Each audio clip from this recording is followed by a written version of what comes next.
Tema da mensagem de hoje é os fundamentos cristãos. Os fundamentos cristãos é o tema da nossa aula de hoje. E a gente na aula de hoje vai conversar sobre coisas básicas que todo crente deveria saber ou conhecer, que fala sobre uma vida cristã. No que a vida cristã se baseia? No que a vida cristã é pautada? No que a vida cristã é baseada? E esse é o tema da aula de hoje, porque tem algumas coisas básicas na vida do cristão que a gente precisa saber de cor. Por exemplo, a gente não precisa saber de cor as 7 dispensações bíblicas, né? Ainda que alguns saibam. Mas não precisa saber que as 7 dispensações bíblicas são inocência, consciência, governo humano, governo patriarcal, lei, graça, milênio. Não preciso decorar isso. Mas eu preciso saber que Jesus Cristo morreu na cruz pelos meus pecados. Esse é o básico. E como na escola bíblica o nosso projeto é ensinar coisas simples e básicas para a gente conhecer no dia a dia e até para a gente ensinar para as pessoas que não acreditam, que têm dificuldade, que estão começando agora, esses fundamentos, essas coisas que nós vamos falar hoje, são as coisas mais básicas da Bíblia Sagrada. Bom, se você tiver Bíblia aí consigo, eu vou pedir para você abrir em alguns versículos. Se você não tiver, eu também vou abrir na tela. Mas seria bom, né? Eu sempre aconselho que o aluno de escola bíblica ele tenha uma Bíblia de papel, uma Bíblia impressa aí do lado. Por quê? Porque quando você tem a sua Bíblia impressa, você começa a adquirir a prática de procurar esses livros. A prática de você ter uma noção de onde estão localizados os livros na Bíblia Sagrada. Se faz parte do Antigo ou do Novo Testamento, se está mais para o meio do Antigo ou para o meio da Bíblia, ou está mais para o final da Bíblia, é antes ou depois de cada livro. Isso vai trazer para vocês, além de intimidade com a palavra, vai trazer facilidade na hora que vocês estiverem num ambiente de culto, por exemplo. De o pastor falar um livro na Bíblia que vocês têm que procurar, e vocês encontrarem mais rápido. Vocês só estão perdoados de demorar para achar um livro quando for Amós, quando for Naum, quando for Abacuque, Daniel, Sofonias. Esses livros que são bem pequenininhos e ruins de achar, vocês estão perdoados. Os demais, vocês têm que saber, ó, passou o dedo do lado da Bíblia, ó, tá mais ou menos aqui, e achar com certa facilidade. Bíblia, localização de livro bíblico, é uma coisa que depois que você aprende, você leva para a vida inteira e é muito simples. É muito simples. Se você conhece, por exemplo, um livro de cabeça e sabe se é no Antigo ou no Novo Testamento, você já tem metade do caminho andado, que sabe que é para cá na Bíblia ou para lá na Bíblia, e já é bastante coisa. Se você sabe que é antes de Salmos ou depois de Salmos, é outro ponto importante, porque Salmos geralmente fica bem no centro da sua Bíblia aí impressa, né? Então, se está antes ou depois de Salmos, você já consegue ter uma base e consegue achar mais rápido esses livros. Amém? Então, todo mundo que tem Bíblia impressa na mão. E o primeiro capítulo, a primeira leitura que nós vamos fazer hoje é em Salmos 68 e 20. Salmos 68 e 20. Eu também estou perdoado a olhar na tela porque eu tenho que mostrar para quem não tem Bíblia ainda. Salmos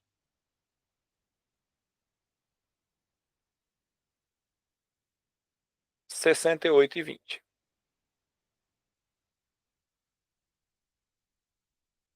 Quem achou, diga amém.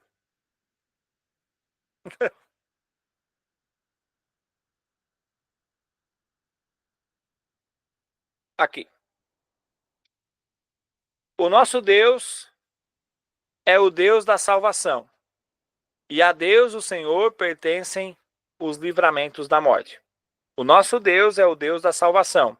E a Deus, o Senhor, pertencem os livramentos da morte. O primeiro tema que a gente vai falar, o primeiro fundamento cristão que a gente vai falar hoje é exatamente esse: salvação e perdão dos pecados. Nos dois testamentos, no Antigo e no Novo, Deus é retratado como o Deus que salva. E uma referência é Salmo 68 e 20, que é isso que nós lemos. O nosso Deus é o Deus da salvação e a Deus pertence os livramentos da morte. Nos dois testamentos, eu falei na aula passada que a pessoa central da Bíblia Sagrada é Jesus. E a mensagem principal da Bíblia Sagrada é o plano de salvação da humanidade. A Bíblia toda ela fala sobre um plano, o plano de salvação da humanidade. E escreva isso, todas as coisas que são profetizadas no Antigo Testamento, elas se cumprem no Novo. Então, as coisas que foram profetizadas e escritas no Antigo Testamento, elas são cumpridas, elas vêm acontecer no Novo Testamento. E isso faz nos entender que o plano de salvação de Deus já estava desenhado desde lá do começo. O plano de salvação de Deus já estava pronto lá no início, lá no Éden, após a queda do homem. Deus já tinha desenhado esse plano de salvação para a gente. Mas, se olhar para o Antigo Testamento, se a gente imaginar, lá no Êxodo, quando o povo saiu do Egito, Deus já prometeu uma libertação para o povo. Vamos ler em Deuteronômio 6:20? Deuteronômio 6:20? Deuteronômio, capítulo 6, versículo 20. Deuteronômio é bem no comecinho da Bíblia. Deuteronômio é o quinto livro da Bíblia, Gênesis, Êxodo, Levítico, Números, Deuteronômio. Diz assim: quando teu filho te perguntar no futuro dizendo: que significam os testemunhos e estatutos e juízos que o Senhor nosso Deus vos ordenou? Então dirás a teu filho: éramos servos de Faraó no Egito, porém o Senhor com mão forte nos tirou do Egito. E o Senhor aos nossos olhos fez sinais e maravilhas, grandes e terríveis, contra o Egito, contra Faraó e toda a sua casa. E dali nos tirou, para nos levar, e nos dar a terra que jurara a seus pais. O Senhor nos ordenou para que cumpríssemos todos esses estatutos, que temêssemos ao Senhor nosso Deus, para o nosso perpétuo bem, para nos guardar em vida como no dia de hoje. E será para nós justiça, quando tivermos cuidado de cumprir todos esses mandamentos perante o Senhor nosso Deus, como Ele tem nos ordenado. O que está acontecendo aqui? Deus está prometendo para o povo, Deus está cumprindo, né, a promessa do povo de tirar o povo do Egito e colocar em Canaã, e colocar na terra prometida. Deus está prometendo de tirar o povo da escravidão, que era o Egito, e colocar num lugar seguro. O Senhor, com mão forte, nos tirou do Egito e fez grandes coisas contra o Egito, Faraó e toda a sua casa, e nos levou para a terra que tinha prometido. O que está acontecendo aqui? O que está acontecendo é uma referência, é o que a gente chama de tipo, é uma referência à libertação que Jesus veio trazer para nós. A libertação do povo da escravidão do Egito é uma profecia, é um tipo, é uma referência à libertação que Jesus causou à humanidade.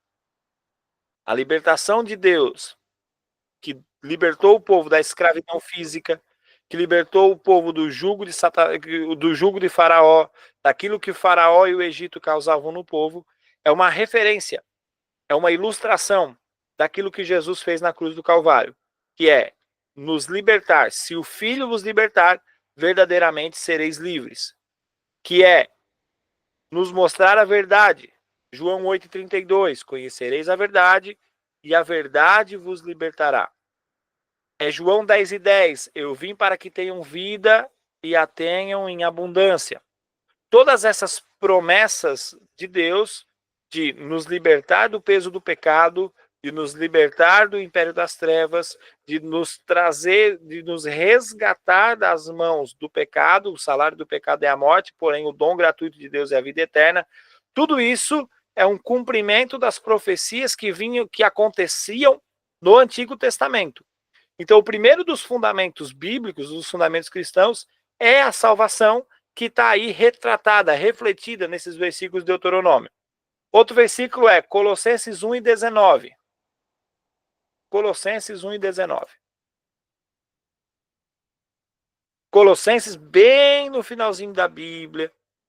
Você vai pegar lá no Novo Testamento, tem Atos, Romanos, 1 Coríntios, 2 Coríntios, Gálatas, Efésios, Filipenses, Colossenses. Filipenses 1, 19. Alguém está me chamando dizendo que não conseguiu entrar? Rosiméria da Silva, eu não consegui entrar, posso assistir depois? Sim.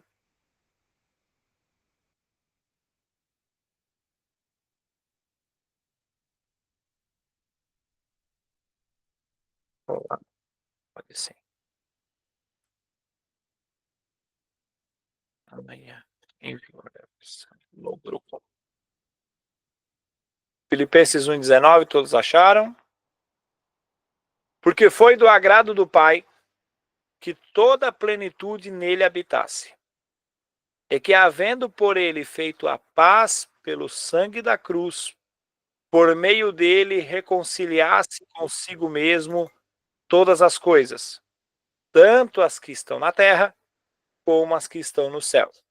E, vamos ver de novo? Porque foi do agrado do Pai que toda a plenitude nele habitasse, e que, havendo por ele feito a paz pelo sangue da sua cruz, por meio dele reconciliasse consigo mesmo todas as coisas, tanto as que estão na terra, como as que estão no céu.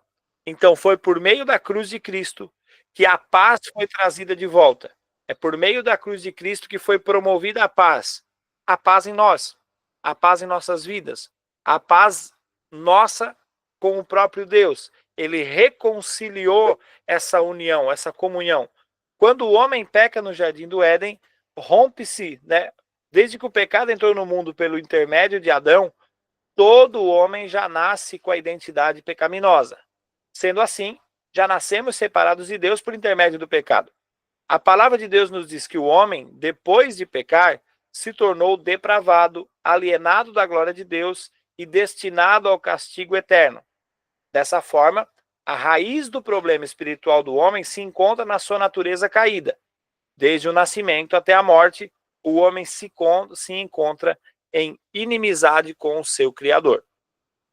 A salvação envolve por si a necessidade da pregação, do arrependimento e pela fé. Não está na apostila, mas escreva o versículo de Atos capítulo 2, versículo 8. Atos 2 e 8.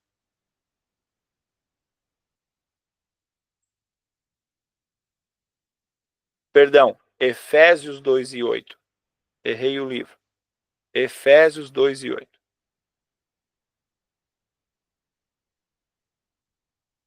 Olha o que diz o livro de Efésios 2 e 8.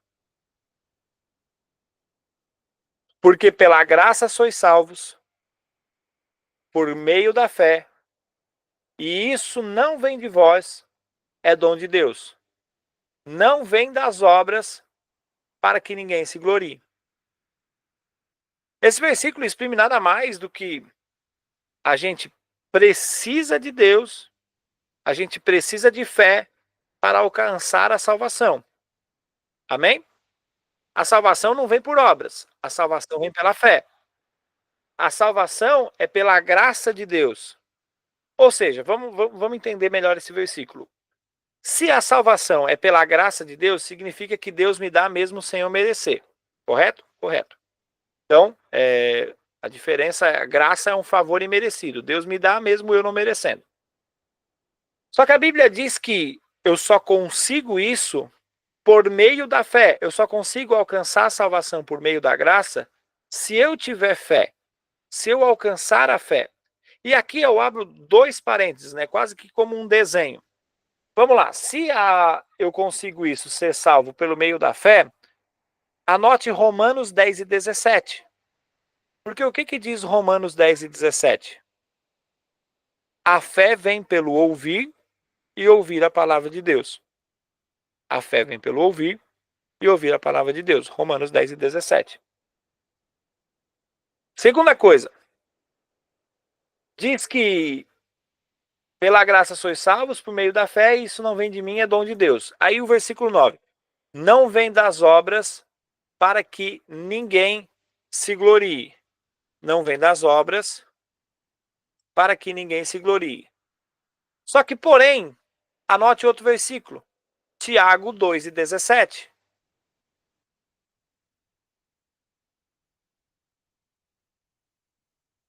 Tiago 2:17. O que significa esses dois versículos, pastor? Basicamente Romanos 10:17 nos ensina que para que eu seja salvo, eu preciso de fé. E eu só adquiro fé ouvindo a palavra. A fé vem pelo ouvir e ouvir a palavra de Deus. Logo, para que eu cause salvação em mim ou em outra pessoa, eu preciso estar disposto para ouvir. Se eu não estou disposto para ouvir, logo eu estou afastado da fé. E se eu estou afastado da fé, eu estou também afastado da capacidade ou da probabilidade de alcançar a salvação. Tem um outro versículo que você pode anotar que é Tiago 1:19. Tiago 1:19 a gente lê daqui a pouco. Mas ele diz: todo homem, pois, esteja pronto para ouvir e tardio para falar e tardio para se irar. Então, esses versículos vão nos entendendo o que a gente precisa para alcançar a salvação. Vamos lá. Primeiro, graça de Deus. Isso ele nos dá, graça. Segundo, por meio da fé. A fé não vem de mim, vem de Deus. Ok. Mas a fé nasce a partir do momento que eu estou pronto para ouvir. A fé nasce a partir do momento que eu me disponho a ouvir. Segunda coisa, ela não vem de obras para que ninguém se glorie. Mas olha o versículo de Tiago 2:17 que eu pedi para vocês anotar. Vamos lá? Tiago 2:17. Vamos ver quem. Tiago 2:17. Tiago 2. Tiago 2:17 diz assim: assim também, a fé, se não tiver as obras, é morta em si mesma. Mas dirá alguém: tu tens a fé e eu tenho as obras. Mostra-me a tua fé sem as tuas obras, e eu te mostrarei a minha fé pelas minhas obras. Tu crês que há um só Deus? Fazes bem. Também os demônios o creem e estremecem. Mas, ó homem vão, queres tu saber que a fé sem obras é morta? Ou seja, o que Tiago está dizendo é: a fé é fortalecida pelas nossas obras. A fé ela é demonstrada através das obras que você tem. A salvação não é por obras, ok? Está escrito lá em Efésios, Paulo escreveu isso. Mas a fé é fortalecida por obras. A fé é fortalecida por ouvir. E se eu não tiver obras em mim, quer dizer que a minha fé já morreu. Então, uma coisa está interligada. Eu acredito que o que Paulo quis escrever aqui é: você não vai para o céu simplesmente porque você faz muita coisa. Você não vai chegar para Jesus e dizer: eu tinha que ser salvo porque eu fiz isso, porque eu faço aquilo, porque eu sou ativo, porque eu aquilo, porque eu não paro quieto, porque eu faço de tudo na igreja, porque eu estou lá todo dia. Ok, você não vai ser salvo por isso. Mas você vai ser salvo porque você tem a sua fé. E aí, a sua fé, para que ela viva, você precisa de duas coisas: ouvir e ter obras. Ah, mas eu creio em Deus, eu creio em Deus. E aí, Tiago faz até uma ironia: ah, tu crê em Deus? Ah, fazes bem, porque até os demônios creem. E até tem medo, estremecem. Então, as coisas que nós precisamos para alcançar a fé e a salvação é a fé. A salvação, voltando para a apostila, envolve necessidade de pregação, do arrependimento e da fé. A verdadeira salvação é oferecida por Deus pela morte sacrificial de seu Filho Jesus Cristo. Não há outro meio pela qual alguém possa ser salvo da condenação eterna e receber a vida eterna. Atos, capítulo 4, versículo 12. Vamos ler Atos 4:12? Atos, no Novo Testamento. Quinto livro do Novo Testamento, Mateus, Marcos, Lucas, João, Atos. Capítulo 4 e o versículo 12.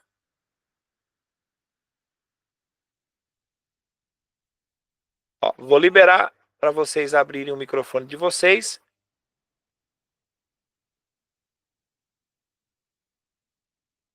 Quem quiser ler o versículo, ative o microfone e leia. Atos 4:12. Se não tem Bíblia, pode ler na tela que eu coloco aqui.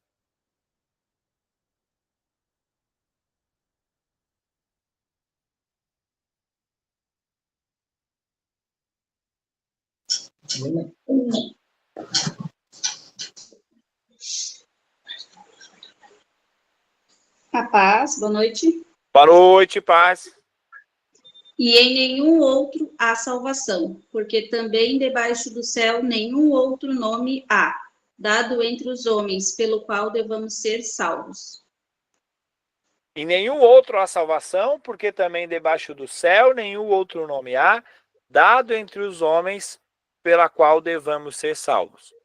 Olha a proclamação aqui, que não existe salvação se não for por Jesus. João capítulo 14, versículo 6, escreva: Eu sou o caminho, a verdade e a vida, e ninguém vai ao Pai a não ser por mim. João 14, 6. Eu sou o caminho, a verdade e a vida, e ninguém irá ao Pai senão por mim. O que a Bíblia está nos ensinando aqui? Que Jesus Cristo é o único caminho pela qual se consegue salvação.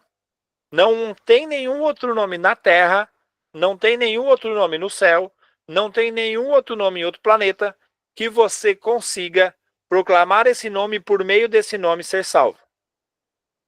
Não existe pastor, bispo, reverendo, santo que já está vivo ou que já morreu ou que acham que foi arrebatado. Nenhum desses nomes é suficiente para para trazer salvação pela humanidade. Ele é o único meio e ele é o único caminho. É por isso que João diz: eu sou o caminho. Eu sou a verdade. Eu sou a vida. Com isso a gente só tem um entendimento. Se ele é o caminho, então só existe um. Porque senão Jesus falava: eu sou um dos caminhos. Eu sou uma das estradas. Né? Eu sou uma das verdades. Mas não, quando ele fala eu sou o caminho, eu sou a verdade, eu sou a vida, o que ele está dizendo é só existe uma. E só existe uma, sou eu. Amém ou não? Todo mundo comigo? Não há homem algum que por seu próprio mérito consiga se salvar. Ou seja, a gente não consegue se salvar sozinho. Uma vez que todos são indesculpáveis diante de Deus, como escreveu o apóstolo Paulo. Não há homem justo, não há um sequer. Romanos 3:10. Por melhor que seja o ser humano, as escrituras dizem: todos nós éramos pessoas impuras. As nossas boas ações como um pano imundo. Murchamos como folhas que secam e as nossas transgressões nos levam como o vento. Os elementos da salvação, a fé tem um papel importante, pois sem ela não alcançamos a vida eterna. Olha o que nós lemos lá em Efésios 4, Efésios 2:8. Pela graça sois salvos mediante a fé. Isso não vem de vós, é dom de Deus. A palavra fé, que vem do hebraico emuna, firmeza, estabilidade, dá a ideia de confiança absoluta em alguém ou em algo. E aqui é o primeiro aprendizado que eu tenho com vocês na escola bíblica. A palavra fé vem do hebraico emuna, que significa firmeza, estabilidade. Olha que legal. Não se pode ter fé se eu não tenho confiança absoluta, não se pode ter fé se a minha fé é meio bamba, se a minha fé ela não é firme. Até porque em Hebreus capítulo 1, Hebreus 11:1 diz, né? A fé, ela é o firme fundamento.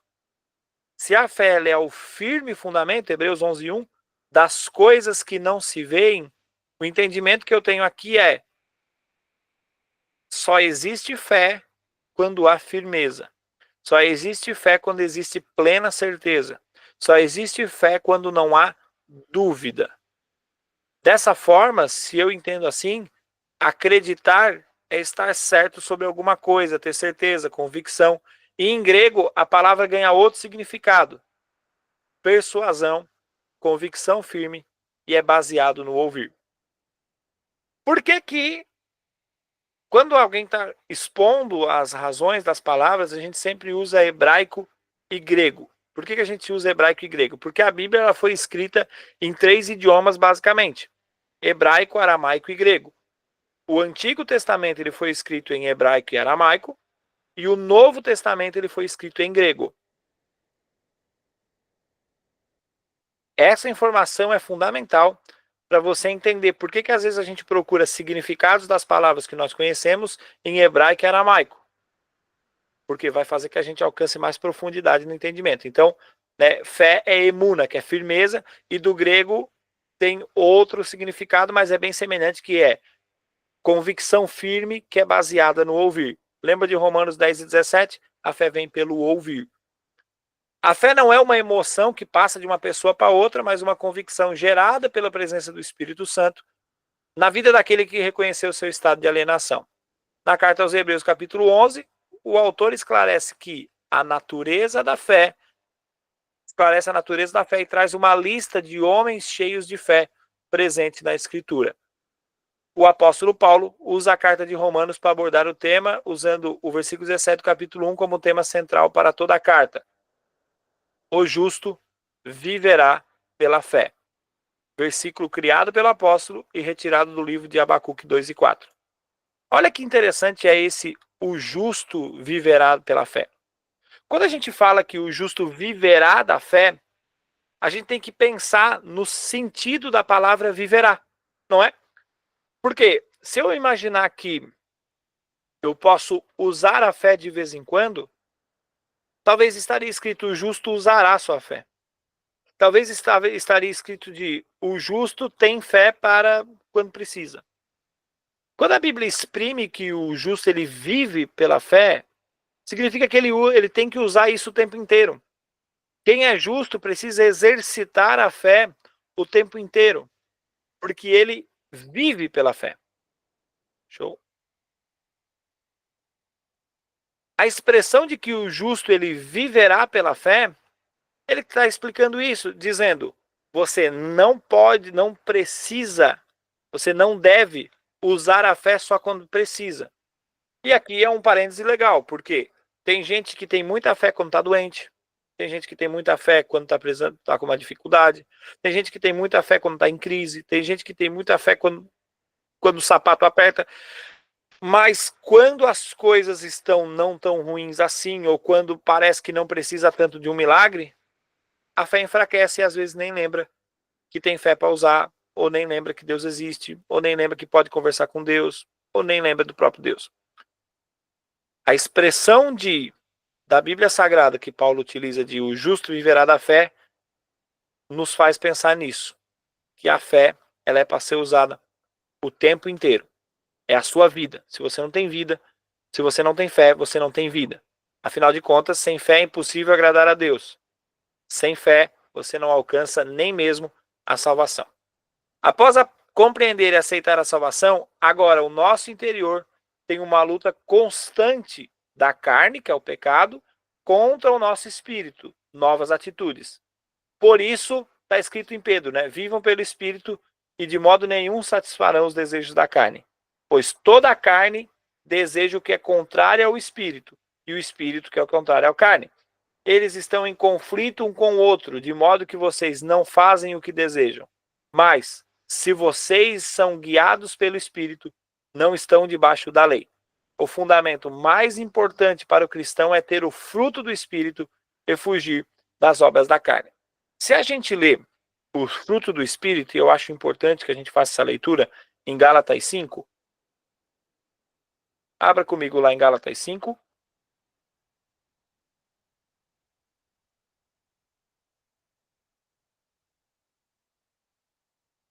Gálatas, capítulo 5.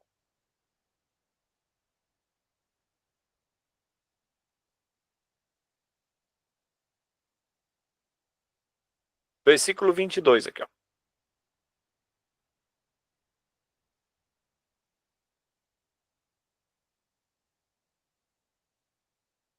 Olha o que diz. O fruto do Espírito, e Espírito com letra maiúscula, então é o Espírito Santo. O fruto do Espírito, o Espírito de Deus, quando é letra maiúscula fala do Espírito de Deus, quando é E minúsculo fala do Espírito do homem. Aprendizado importante. Sempre quando a Bíblia traz espírito em E maiúsculo, que moço bonito esse aí, Daisy. Sempre que fala em E maiúsculo, é o Espírito de Deus. Quando fala em E minúsculo, é o Espírito do homem. Então, mas o fruto do Espírito é amor, gozo, paz, longanimidade, benignidade, bondade, fé, mansidão, temperança. Contra essas coisas não há lei.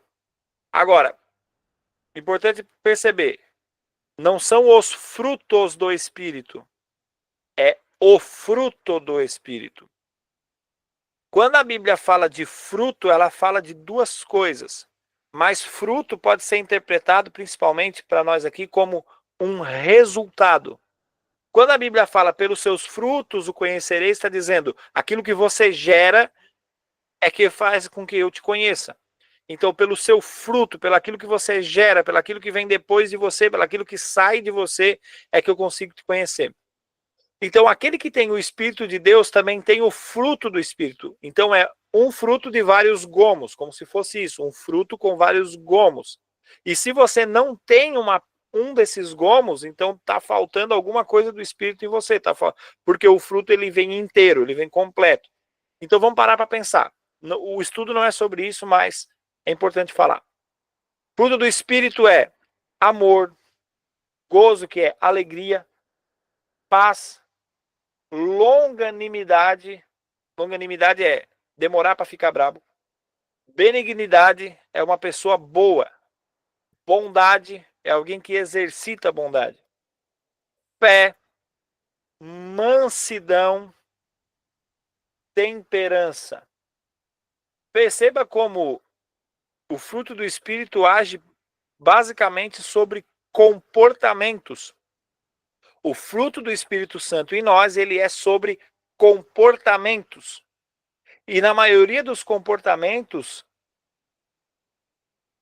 Paulo descreve como fruto do Espírito comportamentos que são de pessoas calmas, que são tardias em irar-se, longânimos, temperantes, ou seja, que governam o próprio temperamento, que sabe a hora de ficar brabo, a hora de não ficar, a hora de ficar manso, a hora de sorrir, a hora temperante, alguém temperante. Mansidão é alguém manso, que não explode por qualquer coisa. Depois ele fala longanimidade, que tem paciência.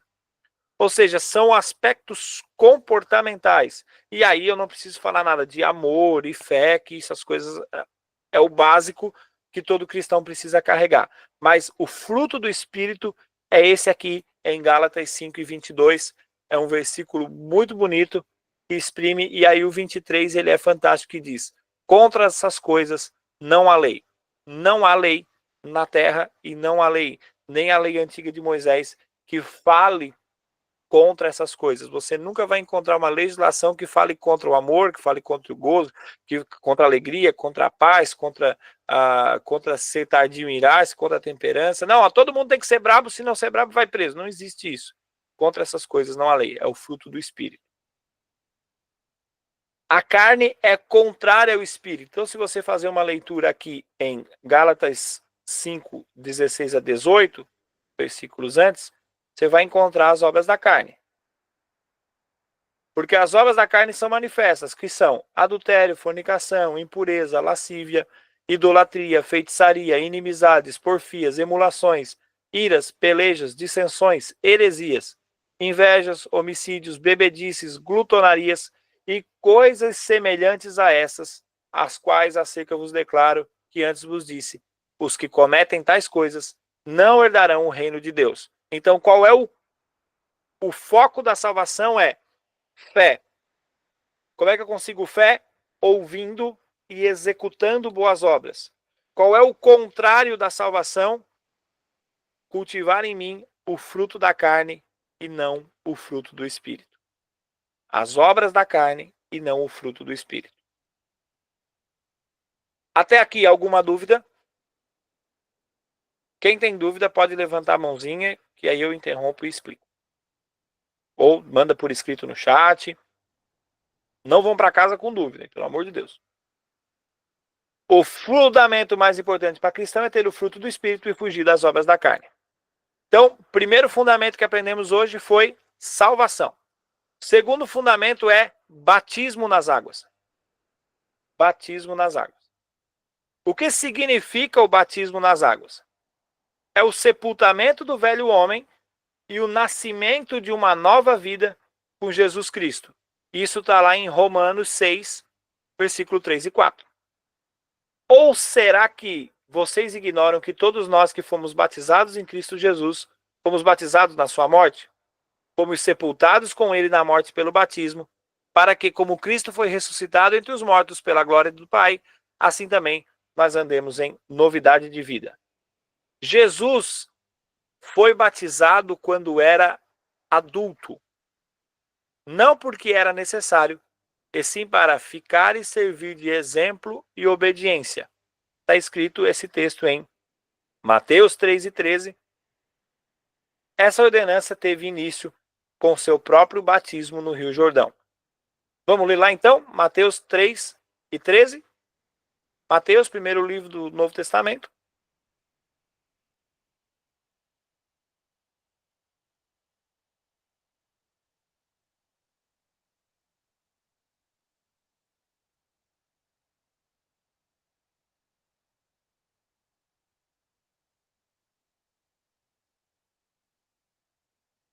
Mateus 3:13.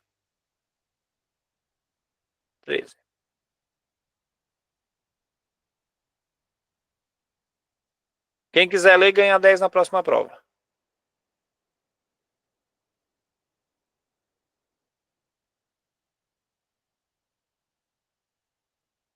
Pode ler do 13 ao 17, tá? Mateus 3, 13 ao 17. Quem se habilita? Quem ganha 10?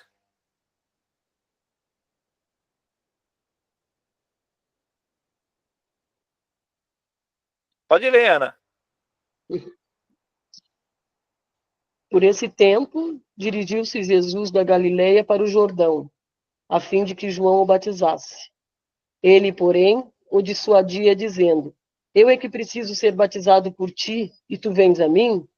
Mas Jesus lhes respondeu: Deixa por enquanto, porque assim nos convém cumprir toda a justiça. Então ele o admitiu. Batizado Jesus, saiu logo da água, e eis que se lhe abriram os céus, e viu o Espírito de Deus descendo como pomba vindo sobre ele. E eis uma voz dos céus que dizia: Este é o meu Filho amado, em quem me comprazo. Amém. Esse texto ele tem uma profundidade também bem significativa, teologicamente falando. E principalmente um significado aqui nesses versículos aqui, ó. Sendo Jesus batizado, saiu logo da água, e eis que se abriram os céus, e viu o Espírito de Deus descendo como pomba e vindo sobre ele. E uma voz dos céus dizia: Esse é o meu Filho amado, em quem tenho prazer. Quando Jesus é batizado, ele precisa ficar ou de joelhos ou se abaixar para que ele descesse as águas, né? E aqui tem um significado legal, que é: quando o homem se abaixa, Deus tem prazer em nós. Quando a gente se humilha, quando a gente se faz pequeno, quando a gente quando a gente se faz o menor, a Bíblia diz que aquele que quiser ser o maior, então que seja o menor. Aquele que quiser ser o primeiro, então que seja o último. Aquele que quiser ser grande, então que sirva. Quando Jesus se abaixa a João para que João o batizasse, o Espírito de Deus se manifesta e diz: Esse é meu filho, a quem eu tenho prazer. O Espírito de Deus tem prazer quando a gente se faz o menor, o mais pequeno, aquele que serve e aquele que confessa os seus pecados. Porque o batismo, mesmo Jesus não tendo pecado, ele simboliza isso, o arrependimento, o perdão dos pecados. E quando Jesus decide, quando Jesus vai ser batizado, era isso que estava significando. Quando você se arrepende dos seus pecados, quando você decide ser batizado, quando você desce às águas, então Deus tem prazer da gente nesse momento. E aí, explicação básica. Por que Jesus foi batizado quando homem e não quando menino? Por que Jesus foi batizado com 30 anos aproximadamente e não quando criança?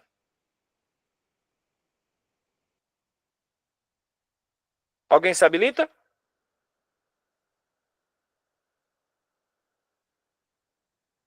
Por que Jesus não foi batizado quando criança? Foi lá na igreja, jogaram água na cabeça dele, botaram ele com a cabeça dentro da pia.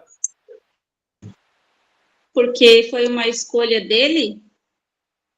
Isso, uma escolha dele. Mas assim, José e Maria não poderiam ter batizado Jesus quando criança? Mas aí a decisão foi dele, né?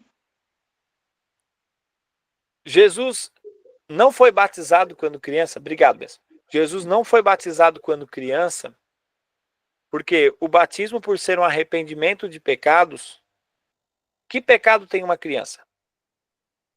Que pecado tem um bebezinho de, sei lá, com que idade se batiza a criança aí? 8 meses, 10 meses, 6 meses? 1 ano? Que pecado que tem um bebê de 1 ano, de 6 meses, de 4 meses? De qual pecado ele precisa se arrepender? Ainda que a Bíblia diz que quando o homem nasce, né, todos pecaram e destituíram estão. Mas uma criança não tem pecado. Uma criança tem inocência. Aquela criança que tem inocência, não tem do que se arrepender. Ela não tem como se arrepender dos seus pecados. E se você perguntar para ela, olha, você se arrepende dos seus pecados, ela não vai pronunciar uma palavra. Ou seja, uma criança não tem condições de confessar os seus próprios pecados, mesmo ela não tendo. Por isso que o batismo, sendo o arrependimento dos pecados, é necessário que seja feito por uma pessoa adulta. E aí, sem criar polêmica, eu vou abrir esse, né, Daisy? Eu vou abrir esse tema e depois eu já fecho. Com que idade uma pessoa, pastor, está pronta para se batizar? Com que idade uma pessoa está pronta para se batizar? A resposta é depende. Depende. Depende da mentalidade da criança. Depende do quanto que ela tem de entendimento bíblico. Depende. Depende se ela já está madura o suficiente para entender o que é pecado, o que é batismo, o que é Jesus, o que é salvação, o que é céu, o que é inferno. Depende. E hoje a gente tem crianças, Ana, que tem 10 anos e já tem essa mentalidade muito desenvolvida. Ao mesmo tempo que tem crianças de 10, 12, às vezes até 14 anos, que são crianças ainda. Nem sei se existe hoje criança de 14 anos, mas hoje já são adultos de 14 anos, né? Mas tem algumas que com 14 anos ainda brincam de boneca, brincam de carrinho, jogam videogame, fazem isso, aquilo, e não tem uma mentalidade amadurecida no sentido de céu, inferno, certo, errado, pecado, não pecado, arrepender-se, batismo. Então essas coisas precisam estar muito claras na vida, na mente da pessoa, para que ela esteja assim, está pronta para decidir ou não pelo batismo. Então, fecha esse parênteses aqui, e aí depois, se você tiver dúvida, você levanta a mão e a gente conversa sobre isso.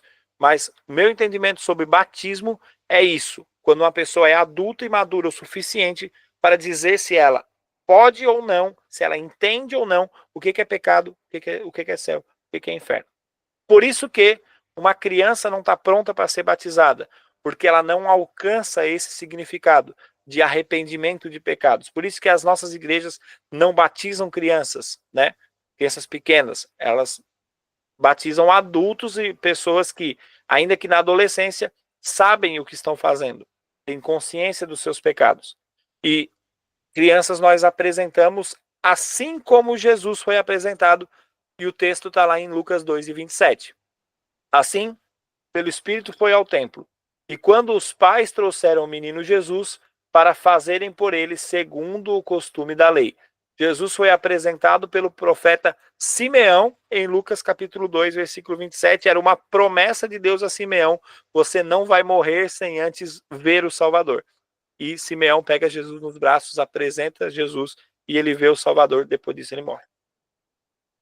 Entendemos que o batismo é o arrependimento dos pecados e uma criança não tem essa consciência. Todas as pessoas que aceitam a Jesus como seu Salvador creem em Jesus Cristo se arrependem dos seus pecados, podem ser batizados para que o Espírito Santo complete a boa obra em cada pessoa. O próprio Jesus deixou isso como ordenança para os apóstolos. Portanto, ide e fazei discípulos em todas as nações, vírgula, batizando-os em nome do Pai, do Filho e do Espírito Santo. As nossas igrejas, elas são vazias de rituais. Olhando para a Bíblia Sagrada, nós não somos igrejas que têm costumes de fazer rituais. Olha, tem que acender uma vela na esquina, tem que matar um bicho com 7 dias, tem que fazer isso, tem que pegar uma toalha, torcer, tem que botar teu nome não sei aonde. Não existe nada disso, nós não temos esse hábito, esse costume. Tem que passar por debaixo disso, da porta, levar isso, levar aquilo. Não. As únicas ordenanças que a Bíblia tem de ritos, né, ritos sagrados e obrigatórios, a Bíblia só traz 2 nas igrejas, que é batismo e Santa Ceia. Você não acabou de falar de apresentação de criança, pastor? Verdade, acabei de falar de apresentação de criança, mas a apresentação de criança não é uma cerimônia obrigatória. Tanto que, por exemplo, eu e você talvez já viemos para a igreja adultos e a gente não foi apresentado, certo? Certo? Eu não fui apresentado. Vim para a igreja depois de grande, não foi apresentado. Meus pais foram para a igreja, já tinha 4 anos, não me apresentaram. Aí eu fiquei até hoje e até hoje não fui apresentado. Então, tá, mas eu vou para o inferno porque eu não fui apresentado? Não. Mas eu fui batizado.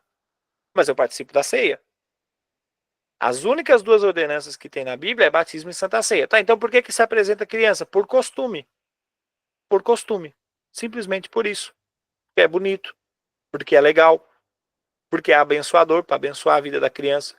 Porque apresentar uma criança e convidar um casal de padrinho, pastor, crente tem padrinho? Sim. Apresentar uma criança e convidar um casal de padrinho para acompanhar a apresentação da criança é abençoador, porque vai que numa dessa o padrinho ouve a palavra e se converte. É isso, querido. É para isso que serve. Amém ou não? Então, batizar foi até uma ordenança de Jesus para os seus discípulos. Então, primeiro fundamento, salvação e arrependimento. Segundo fundamento, batismo. Terceiro fundamento, nova criatura. Quando Deus fala de nova criatura, ele está dizendo que tira um espírito velho e coloca um novo espírito, formado a partir da vida que só Deus tem e pode dar. Esse novo espírito é chamado por Paulo de homem espiritual ou homem interior, em Romanos 7:22, isso está escrito. Deixa eu encontrar para vocês aqui, Romanos 7:22. Romanos, capítulo 7, versículo 22. Porque, segundo o homem interior, eu tenho prazer na lei de Deus. Segundo o homem interior, eu tenho prazer na lei de Deus. Quando Paulo fala de homem interior, ele está falando do homem que é nova criatura. 1 Coríntios 2:15. 1 Coríntios 2:15. Ora, o homem natural não compreende as coisas do Espírito de Deus, porque lhe parecem loucura, e não podem entendê-las, porque elas se discernem espiritualmente. Mas o que é espiritual discerne bem tudo, e ele de ninguém é discernido. O homem natural não compreende as coisas do Espírito de Deus, porque lhe parecem loucura e não pode entendê-las porque se discernem espiritualmente. Mas aquele que é espiritual, esse discerne bem tudo, e de ninguém é discernido. 1 Coríntios 4:16.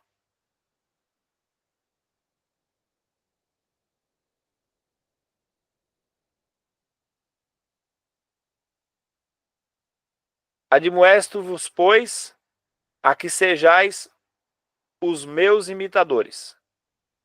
Admoesto-vos, pois, que sejais meus imitadores. E 1 Pedro 3:4.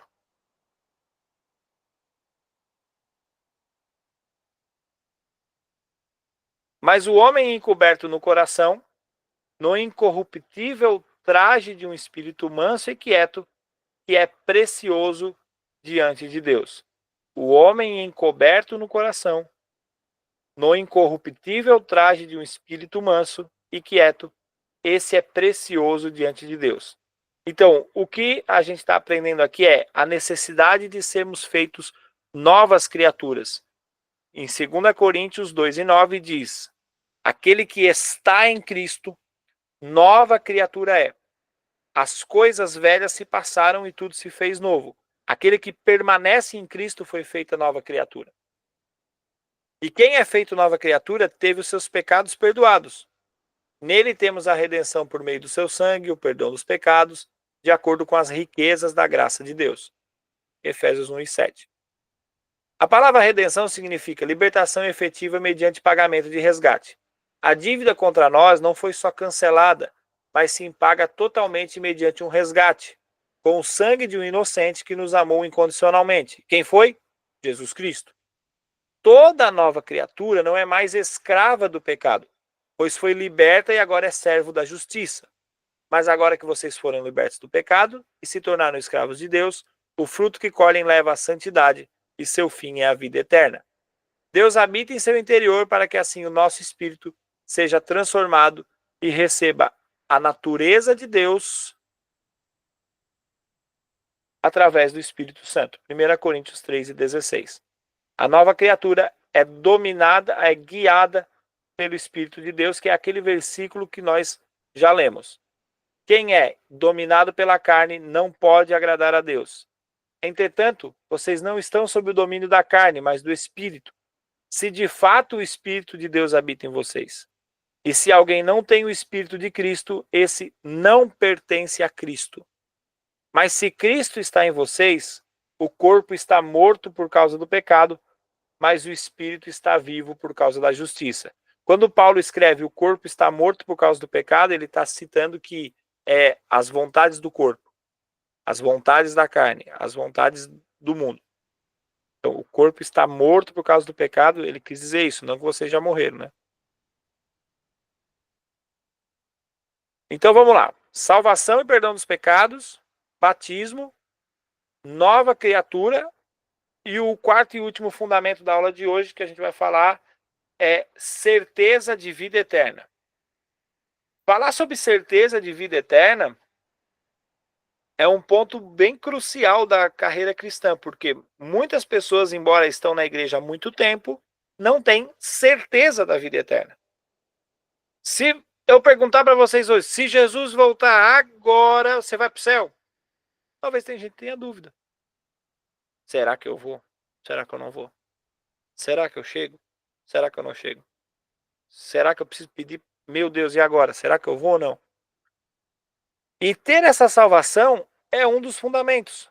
Porque se você está em Jesus, se você está em Cristo, se você tem fé, se você foi feito nova criatura, se você é guiado pelo Espírito de Deus, e você não tem certeza da vida eterna, da salvação, tem alguma coisa errada. Então, o que a apostila está ensinando aqui para a gente tem alguns pontos que nos fazem ter certeza da salvação. Primeiro ponto, ter uma fé salvadora. Ter uma fé salvadora.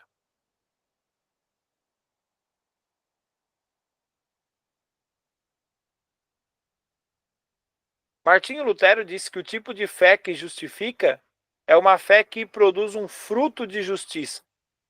Nos tornarmos justos é somente pela fé, mas não por uma fé que está sozinha. Uma fé sem qualquer fruto de justiça não é uma fé verdadeira. Em outras palavras, as obras são o fruto necessário de uma fé verdadeira. As obras não são levadas em conta na declaração de Deus se somos justos aos seus olhos. Elas não fazem parte das bases da decisão de Deus para nos declararmos justos. Que é aquilo que a gente conversou antes sobre a salvação pela fé ou pelas obras. Mas sem obras a fé é morta. Segundo ponto, então, fé salvadora. Segundo ponto, fruto de conversão. Quais são os frutos de uma conversão? Primeiro fruto, arrependimento. Não posso ter afeição por Cristo enquanto eu não me arrepender dos meus pecados e de uma vida promíscua. Segundo fruto, adoção. Quando colocamos a nossa fé e confiança em Cristo, Deus não somente nos declara justo, ele também nos faz filhos e filhas. Lembra de João 1:12, da semana passada? Todos os quantos o receberam, deu-lhes o poder de serem feitos filhos de Deus. Quanto creem no seu decreto. Então, aquele que declara Jesus e tem fé e aceita ele, é adotado como filho. Foram feitos filhos de Deus. Terceiro é a paz. Éramos inimigos de Deus e agora nos tornamos amigos. Justificados, pois, mediante a fé, temos paz com Deus por meio do nosso Senhor Jesus Cristo. Romanos 5:1. E o último fruto da conversão é o acesso a Deus. Enquanto inimigos, não tínhamos acesso para conhecê-los e nos relacionamos intimamente. Agora que somos reconciliados, esse acesso está livre através de Jesus Cristo.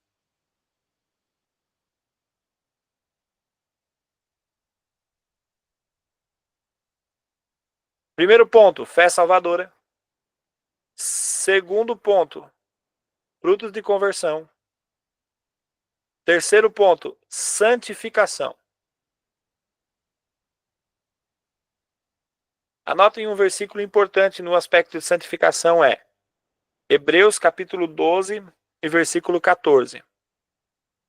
Hebreus 12:14. Segui a paz com todos e a santificação, sem a qual ninguém verá a Deus. Anote também outro versículo que está em 1 Pedro. Sede santos, porque eu, Senhor, sou santo. 1 Pedro 1:15.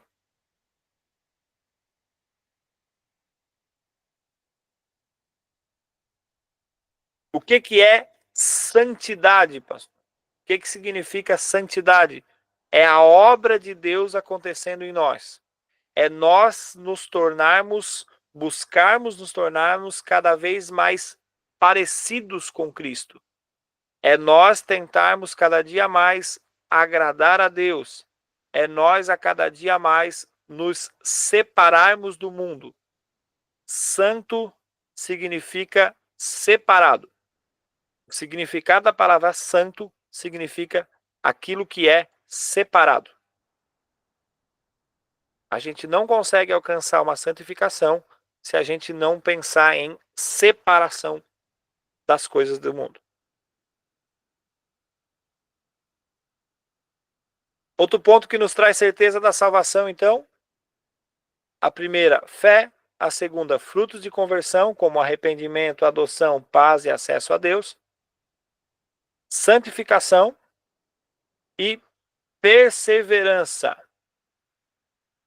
Somente aqueles que perseveram até o fim são verdadeiros cristãos. Em João 8:31, Jesus disse: se vocês permanecerem firmes na minha palavra, verdadeiramente então são meus discípulos. Ou seja, uma evidência da fé genuína é continuar a crer e obedecer ao que Jesus disse e ordenou. Os que têm a fé verdadeira não podem perder a salvação. Os que perdem a sua fé nunca a tiveram. Por isso, não devem ser considerados como salvos. Como João escreveu, eles saíram do nosso meio, mas não eram dos nossos. Porque se tivéssemos sido dos nossos, teriam permanecido conosco. Mas eles se foram para que ficasse manifesto que nenhum deles é dos nossos. Em meio de tudo isso, tem a certeza da promessa que, mediante a fé, vocês são protegidos pelo poder de Deus até chegar à salvação, prestes a ser revelada no último tempo. E confie na declaração de Jesus que a vontade do meu Pai é que todo o que olhar para o Filho e nele crer tenha a vida eterna, e eu o ressuscitarei no último dia. Gente, quando a Bíblia fala de perseverança, a gente pode citar alguns exemplos. Se você ler em Êxodo 27:20, foi o texto que eu preguei na igreja da Santa Rosa domingo, o texto fala sobre arder as lâmpadas no altar continuamente. Trazem para mim óleo batido, purificado, para que se façam arder as lâmpadas no altar continuamente. Quando a gente lê a parábola das 10 virgens, a gente vê pessoas que tinham óleo, mas que perderam esse óleo em algum momento. Perderam o azeite que ficaria dentro da lâmpada, se perdeu, se queimou, se apagou em algum momento. Quando a gente olha, por exemplo, para a história de Jacó e Esaú, a gente vê alguém que, por uma causa momentânea, vendeu o seu direito de ser o primogênito. Esaú chega em casa morto de fome, olha para Jacó e fala assim: eu estou a ponto de morrer. E Jacó faz uma proposta: tá, então me vende o teu direito de ser primogênito. E ele: tá, eu estou morrendo de fome mesmo, vou vender, de que vai me servir isso aqui? E vendeu. Às vezes a gente tem tudo na mão para alcançar a salvação, a gente tem tudo na mão para ser abençoado, a gente tem tudo na mão para prosperar, a gente tem tudo na mão para ir mais longe, só que a gente não vai porque é como se acabasse o combustível. A gente não vai por falta de perseverança. A gente não vai porque o óleo não está ardendo o tempo inteiro. As lâmpadas no altar do Senhor tinham que arder continuamente e nunca mais se apagar. O fogo tinha que arder continuamente e nunca mais se apagar. Só que em nós, às vezes, a gente faz um monte de promessa para começar algumas coisas e a gente começa aí e depois não continua. Começou o ano há pouco tempo, você provavelmente prometeu que você ia fazer a escola bíblica, que você ia ler a Bíblia toda, que você ia orar, mas também de certo prometeu que ia fazer dieta, prometeu que ia para academia, prometeu, fez um monte de promessa e prometeu que ia ler 15 livros no ano, e numa hora dessa, é 21 de janeiro, você talvez nem começou, até já desistiu. Porque a vida do ser humano, nós somos, na nossa natureza, muito inconstantes, impulsivos. Começamos, somos bons de iniciativa, mas somos péssimos de acabativa. Começamos um monte de coisa e não conseguimos terminar. Só que a fé é sobre perseverança. A salvação é sobre permanecer fiel até o fim. A salvação é sobre aquele que resistir até o último dia. É por isso que a Bíblia fala: aquele que ser fiel até o fim e te darei a coroa da vida. Vamos procurar esse versículo, onde é que está? Deixa eu ver aqui. Sede fiel até a morte e dar-te-ei a coroa da vida.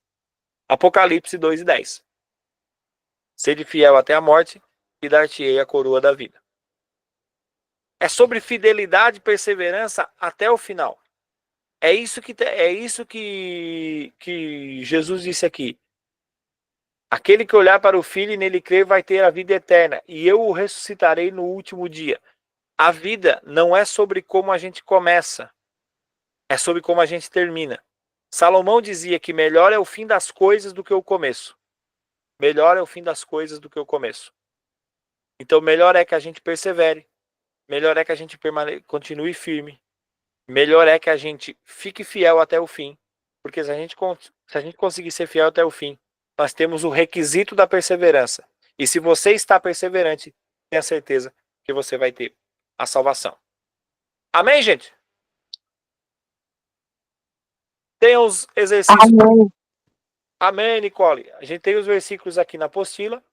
Pensando no processo batismo, perdão dos pecados, salvação, nova criatura, vida eterna, como que eu vejo a minha conversão até esse ponto? Posso afirmar que eu sou salvo? Leia os textos a seguir para auxiliar na questão acima. Então, para você refletir aí, escreva depois no seu caderno, escreva depois na sua apostila se você imprimiu, escreva no seu celular naquele grupo que você está sozinho, né? Que legal, todo mundo tem um grupo sozinho, né? Então, aquele grupo sozinho lá, escreve lá e pensando nesse sentido como que eu vejo a minha conversão até esse ponto? Posso afirmar que eu estou salvo? Eu já me batizei? Eu já alcancei o perdão dos pecados? Eu sou uma nova criatura? Eu tenho convicção da vida eterna? Eu estou perseverante? E aí, leia esses textos aqui para ajudar na compreensão. Alguma dúvida sobre a aula de hoje?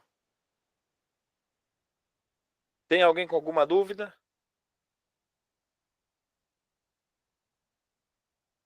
Diego, pode falar, Diego.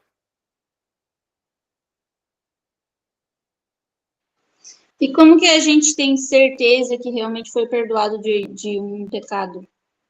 Como a gente consegue ter essa certeza ou saber que está tudo certo, que Deus perdoou? Como funciona essa parte? Como é que é o seu nome, mãe? Su, Su. O nome disso é Espírito Santo. É o seu coração, é a sua fé, quem vai comunicar para você se você foi perdoado por Deus ou não. Se você pediu perdão para Deus e você verdadeiramente apresentou arrependimento, Deus lhe perdoou. E eu não tenho a menor dúvida disso.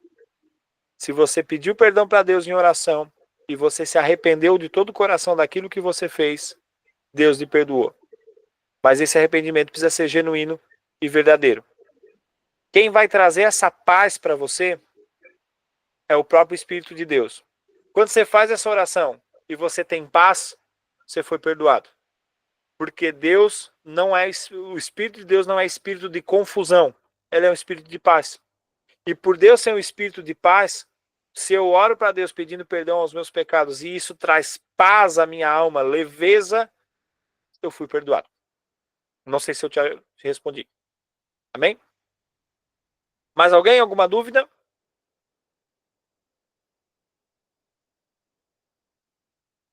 Amém? Todo mundo, ninguém tem dúvida, né? Quando ninguém tem dúvida, ou a aula foi muito boa, que esclareceu tudo, ou a aula foi muito ruim, que é muita dúvida, você não vamos dar conta hoje, então não vou nem começar. Amém, querido? Vamos orar então, agradecendo a Deus pela aula. Fecha seus olhos, inclina a tua cabeça. Deus, nós te louvamos pela aula de hoje, por todos os alunos da Escola Bíblica. Nós te agradecemos, meu Deus, pela aula de hoje em que nós conversamos sobre salvação, quando nós conversamos sobre os fundamentos do cristão. Que o Senhor possa nos ensinar todos os dias a seguirmos a fé, a seguirmos a certeza da salvação, ao batismo, a sermos novas criaturas. Nos ajuda a permanecermos em fé e a sermos perseverantes em todo o tempo. Nos ajuda a cultivarmos o fruto do teu Espírito. Que nós sejamos bons servos, que nós sejamos servos bons e fiéis, e que no último dia nós possamos receber a coroa da vida, em nome de Jesus. Amém? E amém. Que o Senhor guarde a nossa semana, que o Senhor guarde os teus filhos, que o Senhor proteja o seu trabalho, as suas famílias, em todas as coisas que eles fizerem, em nome de Jesus. Amém? E amém. Amém. Paz, queridos, Deus abençoe. Até terça que vem, em nome de Jesus. Tchau, tchau.